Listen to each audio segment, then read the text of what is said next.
But Lee Murray's a legend from London Shoot Fighters, who's now in jail in Morocco, a part of the biggest UK bank heist ever. Yes, he's a freaking legend. He fought Anderson Silva way back in Cage Rage, wore a Hannibal Lecter mask to the ring. What? Got into a street fight with Tito Ortiz, knocked him out outside of a nightclub in the UK. What? They haven't told you about Lee Murray over there? No. What? By the way, someone needs to do a documentary on Lee Murray. I know there's been talks. He's right now in Morocco. What if I told you there exists a fighter who not only knocked out Tito Ortiz when he was the UFC champion, but also masterminded the biggest cash heist in UK history? I'm talking about Lightning Lee Murray. And this is the wild and unbelievable story of Murray, a part-time cage fighter, but a full-time gangster. Born in 1977 in southeast London to a British mother and a Moroccan father, Lee had a knack for violence from an early age.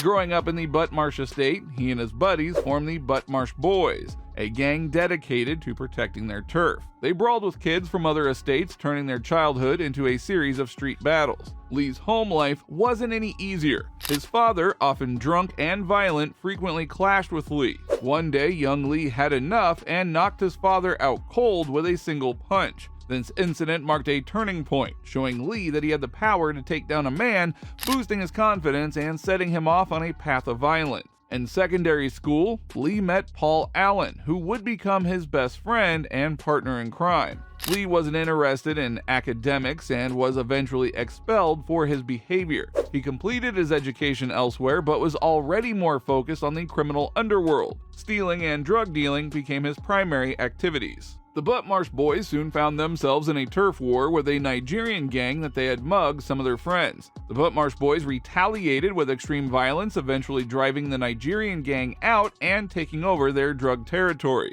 Lee quickly built a reputation as a fierce debt collector, known for his willingness to use violence against those who did not pay up. Lee's criminal activities expanded, and he began making serious money selling crack cocaine alongside his associate, Mark the Beast Epstein. However, success attracted police attention. Lee was eventually caught and sent to Feltham Young Offenders Institution after being found with cocaine and marijuana. After his release, Lee became obsessed with weightlifting, determined to add muscle to his lanky 6'3" frame. He was joined by Paul Allen, who had earned the nickname the Enforcer for his role in their operations. They both started using steroids, building intimidating physiques that helped in their drug dealing and debt collecting business. As their success grew, so did their flashy lifestyle. They drove expensive cars, wore designer clothes, and threw wild parties, drawing even more attention from the police. Yet Lee developed a knack for slipping through the cracks of the legal system. He often taunted and intimidated police officers, knowing he was a major player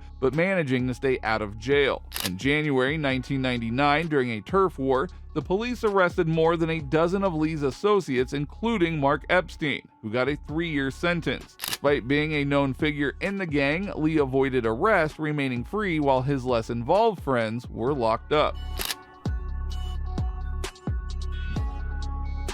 Narrowly escaping prison and with the birth of his first child, Lee Murray found himself at a crossroads. It was around this time that he decided to channel his street fighting skills into a more structured outlet, mixed martial arts. Murray, already a veteran of countless street brawls, took to MMA quickly, especially the striking aspect. His first official fight came just 6 months after he began training in May 1999.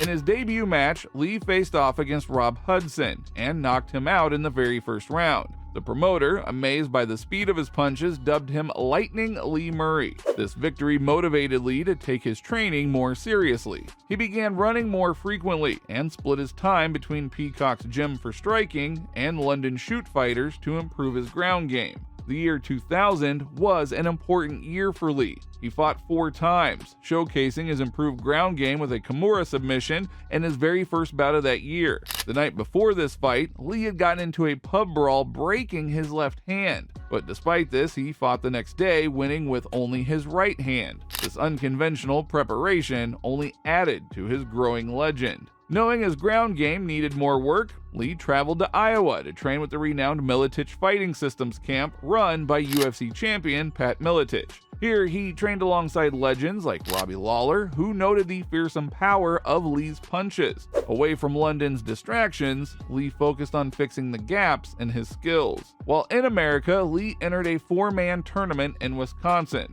After winning his first fight, he lost in the final via armbar, highlighting some holes in his ground game. With his record now 3 wins and 1 loss, Lee returned to England, broke but determined. He ended the year with a bizarre no contest after his opponent collapsed from exhaustion in the first round. In 2001, Lee fought more regularly, adding a draw and a win to his record, making him England's top MMA fighter. But what really propelled his reputation to astronomical heights was when he got into a street fight with then UFC champion Tito Ortiz. Following a UFC event in London, a nightclub brawl erupted, leading to Lee and Ortiz facing off in an alley. Lee landed a 5-punch combo, knocking out Ortiz. And this was not just a bar story. Pat Miletich and Matt Hughes were witnesses and confirmed Lee's story. This sent shockwaves throughout the MMA world. Who was this fighter who managed to knock out a UFC champion?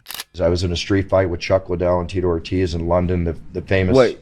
Okay, go ahead. So I don't know what happened, but we were walking out, and I was with Tito and Chuck. We were all inside having a good time, partying. The Fertittas were there, the whole bit. But anyway, we walk out, and Pat Miletich, somebody was on Pat's back, kind of like playing with him, choking him. It was a friend of Tito's that was on his back doing that. Somebody took it the wrong way, came up, cold cocked him. He went down. A taxi cab ran over his arm, and all hell started to break loose. Damn. So everybody starts, the things are happening. Tito goes this way, Lee Murray goes that way. What I understand is they went at it, and Lee Murray knocked Tito down. But when you're in a street fight and Chuck Liddell is there, I don't care who else is there, you follow Chuck Liddell. So I followed Chuck Liddell, and I took care of his back, made sure nobody got on his back, and it was like watching a movie. I mean, Chuck's just throwing punches and people are just dropping. He's like, bam, bam, hammer fist down, boom, boom, boom, just walking through the crowd, right? It was just one of those nights. Capitalizing on his newfound fame, Lee secured 3 straight wins, including a knockout in just 4 seconds. This streak heightened calls for the UFC to sign him. By mid-2003, Lee had a record of 6 wins, 1 loss, and 1 draw.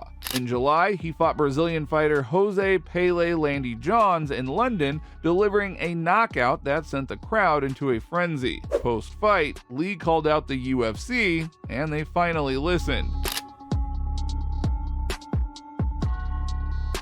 In January 2004, Lee made his UFC debut at UFC 46 in Las Vegas, walking out in a Silence of the Lambs mask and an orange jumpsuit. An eerily prophetic choice, if we are being honest. He fought Jorge Rivera, who took him down early, but Lee's improved ground game shone as he secured an armbar, forcing Rivera to tap out. Post-fight, Lee called out Tito Ortiz, drawing a huge reaction from the crowd. However, Lee's gangster lifestyle caught up with him. A few months after his UFC triumph, he was arrested for grievous bodily harm from a road rage incident that had occurred before his UFC debut. Unable to secure a US visa while the case was ongoing, Lee's UFC career stalled. Although the charge was eventually dropped, the visa issue persisted, so Lee turned to the UK-based promotion Cage Rage. Lee's first Cage Rage fight was against future UFC legend Anderson Silva. The fight was close, with Lee losing narrowly on points, but his performance against such a future star only enhanced his reputation. However, his gangster lifestyle would soon overshadow his MMA career. At the same nightclub where he had fought Ortiz, Lee got into another brawl and was stabbed, losing a nipple. Amazingly, he returned to the same club the following weekend for a party. Another fight broke out, and Lee was stabbed multiple times in the chest, suffering life-threatening injuries. He was rushed to the hospital where he was resuscitated 4 times and barely survived. This is why Lee is considered one of the toughest fighters to ever compete in the UFC. And honestly, who can argue with that? This man died 3 times and came back to life. In an interview with MMAweekly.com, Lee recounted the harrowing experience. "I got stabbed in the head first. I thought it was a punch. When I felt the blood coming down my face, I just wiped the blood and continued to fight. Next, I looked down at my chest and blood was literally shooting out. I knew I had been stabbed in the heart by the way the blood was flowing out like a yard in front of me. Now, what makes this story even more remarkable is that Lee was back in the gym just 3 weeks later. However, he would never fight professionally again. Covered in scars from stabbings and gunshots, and with promoters wary of his volatile lifestyle, Lee's MMA career was over. But even Dana White called him one of the toughest fighters he has ever seen. Now, this is where the story takes a turn, and Murray goes back to his old gangster ways and would orchestrate the biggest bank heist in UK history. His target for the heist would be one Colin Dixon, the manager of the Securitas Cash Depot in Tunbridge, Kent. It was a seemingly normal day in 2006 for Colin Dixon. He followed his usual routine, waking up at 6:30 a.m., having breakfast, and making the hour-long commute to work. After a typical day, he handed over responsibilities to the night shift manager and began his journey back home for dinner with his family. As Colin drove through a quiet village, a car behind him started flashing its headlights and turned on blue police lights. Assuming that it was an unmarked police car, Colin pulled over. A man in full police uniform approached, instructing Colin to get into the back of the police vehicle, claiming that there were reports of him speeding. Once inside, Colin was handcuffed and joined by another man in police uniform who bluntly stated, "You may have guessed that we are not policemen. Don't do anything silly and you won't get hurt," while brandishing a 9mm pistol to drive the point home. With Colin in their custody, the fake policemen drove to a countryside farm where the rest of their gang awaited. They then drove to Colin's home, informing his wife that Colin had been in a serious accident. When she accepted their offer of a ride to the hospital with their child, she too was taken hostage and brought to the same farm. The gang reunited Colin with his wife and kids, making it clear that their lives were at stake if he did not cooperate fully in robbing his workplace. With his family's lives hanging in the balance, Colin had no choice but to comply.